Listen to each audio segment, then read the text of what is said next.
श्री स्वामी समर्थ सर्व बंधू आणि भगिनींच्या आपल्या चॅनलमध्ये स्वागत आहे। आजचा दिवस तुम्हाला आनंदाचा, सुख समृद्धीचा आणि भरभराटीचा जावो हीच स्वामी चरणी प्रार्थना।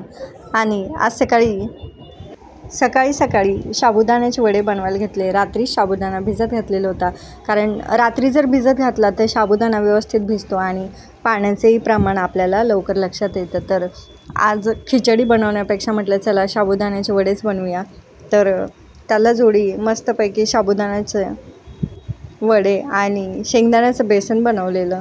शेंगदाण्याच्या बेसनमध्ये फक्त हिरवी मिरची आणि आपले शेंगदाणे होते आणि मीठ होतं, बाकी काही घातलेलं नव्हतं। किंवा बरेच जण काय करतात जिरे किंवा कोथिंबीर घालतात, परंतु आम्ही फक्त आपल्या याच्यात फक्त हिरवी मिरची आणि शेंगदाणेच असतात। तर आज सकाळी मुलांनाही साबुदाणा वडेच वेगवेगळं बनवण्यापेक्षा म्हटलं चला सगळ्यांसाठी एकच बनवूया। तर साबुदाण्याचे वडे बनवलेले आणि एकामुळे सगळ्यांचाच गुरुवार घडलेला। परंतु लहान मुलं घरात असले की मुलांना काय सारखं काही ना काहीतरी खायला पाहिजे असतं। तर अक्षूचं काही सारखं काही ना काहीतरी चालूच असतं की मम्मी भूक लागली, काहीतरी नवीन पदार्थ पाहिजे।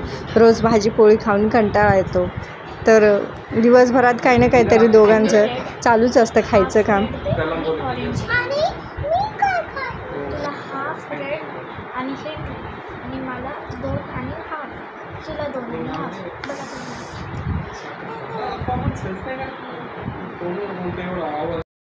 एवढा उन्हाळा चालू असताना अचानक वातावरणातही खूप प्रमाणात चेंज झालेला आणि एकदम सारखं दिवसभर असं ढगाळ वातावरण, तर घडीत पाऊस येतो तर घडीतच ऊन पडायला लागतं। तर या वातावरणामध्ये मी तर मसाले आणायचे, ते सुकत घालायचे।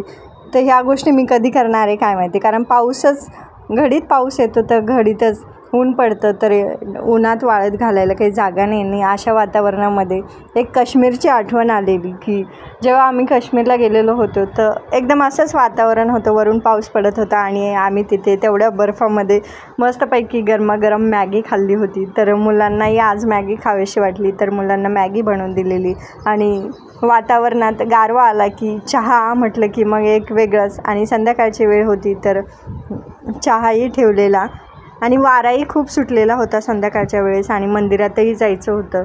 तर म्हटलं आज संध्याकाळी मंदिरात जायच्या पहिलेच आपण जेवणाची तयारी करून घेऊया, कारण काय पावसाचं आणि लाईटचं काय सांगता येत नाही की कधी पाऊस येईल आणि कधी लाईट जाईल। या दोन गोष्टीवर कधी विश्वास ठेवता येत नाही, कारण कधी काय होईल सांगता येणार नाही। तर संध्याकाळी चला म्हटलं आज बऱ्याच दिवसापासून मी सुरणची एक रेसिपी केलेली होती, त्याची भाजी खूप सुंदर झालेली। तर अर्धं सुरण मी तसंच फ्रीजमध्ये ठेवलेलं होतं।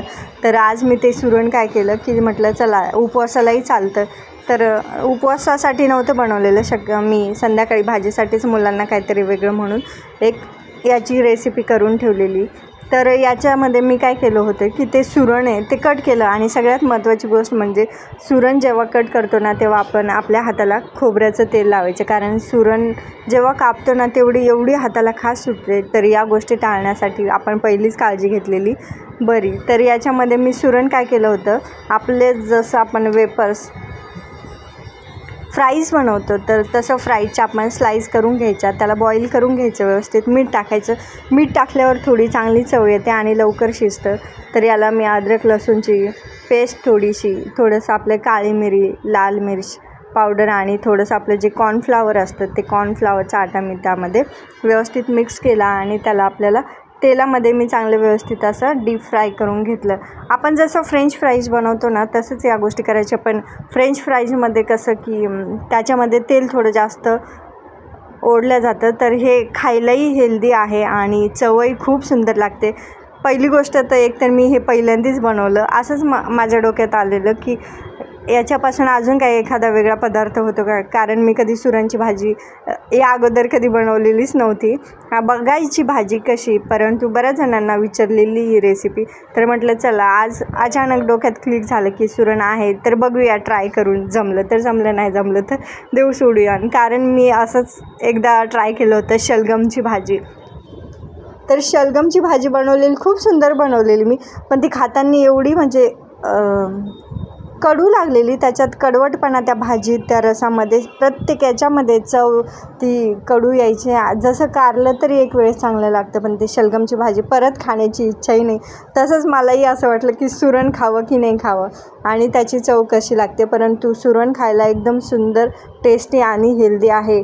तुम्ही उपवासाला म्हणूनही खाऊ शकता. जसं आपण बटाट्याची भाजी बनवतो तसंच आपण सुरणची भाजीही बनवू शकतो, किंवा पराठे किंवा हलवा, मे बी तुम्हाला जे काही बनवायचं असेल तसं तुम्ही सुरणची भाजी बनवू शकता. तर मुलांना हेल्दी काहीतरी वेगळं बाहेरचं विकतचं आणण्यापेक्षा आपलं घरचंच तेल असतं. आणि तेल आपण काय करतो की एकदा तळलेलं तेल हे परत रिपीट करत नाही तळण्यासाठी, कारण आपण ह्या तेलाचा वापर शक्यतो चपातीला लावायला वापरतो. जास्त असे पदार्थ त्या तेलामध्ये तळले जात नाही. तर बाहेरच्या दुकानात काय होतं की त्याच तेलामध्ये भरपूर वस्तू तळल्या जात्या, परत आजही तळता उद्याही तळता, असं ते जोपर्यंत ते तेल संपत नाही किंवा वरून एक्स्ट्रा अजून तेल टाकून त्याच तेलामध्ये वस्तू फ्राय करतात, तर ते तेलकटपणा आणि त्याची चव ही एक वेगळी लागते. तसं आपल्या घरच्या तेलात आणि आपण बनवलेल्या गोष्टी जसं आपलं मन याच्यामध्ये मन लावून करतो, आपल्या हाताची चव, प्रत्येकाच्या हाताच्या चवेला ही हाताला एक वेगळी चव असते आणि त्यात आपलं मन जर रमून टाकलं ना, नक्कीच गोष्टी सुंदर होते. तुम्ही पण एकदा नक्की ट्राय करा. तर तोपर्यंत मी सुरणचं बनवत होते फ्राईज, तर तोपर्यंत अक्षुने हा वॉल कॅनो बनवून ठेवलेला फ्रीजमधून. तिने इनो पण आणलं, ते पाण्यात पण टाकलं. या अगोदर आधीने असंच ट्राय केलं होतं, तसंच तिने ते करून पाहिलं. माझं हे नंतर लक्षात आलेलं की तिने हे काय बनवून ठेवलं. आता सगळं साफ करा. त्याने नाही, दुसरा कपडा. तर सुरण खायचं कशासोबत, तुम्ही जे फ्राईज बनवले तर तुम्ही याच्यावरती सॉस खाऊ शकता, किंवा मग हिरवी चटणी किंवा पुदिन्याची चटणी, नाही तर मग खजूरची आपण गोड आंबट चटणी करतो चिंच टाकून, खजूर टाकून, तर ती चटणी तुम्ही खाऊ शकता. खूप टेस्टी लागतं हे. तर नक्की ट्राय करा. माझ्या मुलांनाही खूप आवडलेली रेसिपी आणि मलाही मुळात आवडली ही रेसिपी. तर मी अजून एकदा नक्की बनवेल आणि याची रेसिपी तुम्हाला नक्की शेअर करेल. तर संध्याकाळी मस्तपैकी मी जेवण सगळं बनवून ठेवलेलं आणि संध्याकाळी आम्ही मंदिरात निघालेलो. मागच्या वेळेस काय झालं की अक्षू समोर गाडीवर बाईकवर जर बसते ना, तर ते हवेने केस उडतात आणि ते सगळे तिच्या पप्पाच्या डोळ्यांना लागत होते.